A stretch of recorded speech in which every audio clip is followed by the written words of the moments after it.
National Weather Service in Charleston has issued a tornado warning for portions of Charleston County in southeastern South Carolina until 12:15 p.m. Eastern Daylight Time. At 11:54 a.m. Eastern Daylight Time, a severe thunderstorm capable of producing a tornado was located over Johns Island, moving northeast at 10 miles an hour. Hazard: tornado. Source: radar indicated rotation. Impact: flying debris will be dangerous to those caught without shelter. Mobile homes will be damaged or destroyed.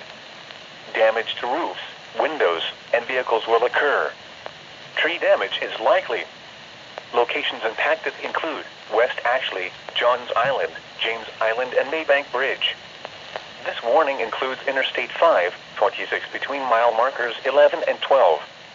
Take cover now. Move to a basement or an interior room on the lowest floor of a sturdy building. Avoid windows.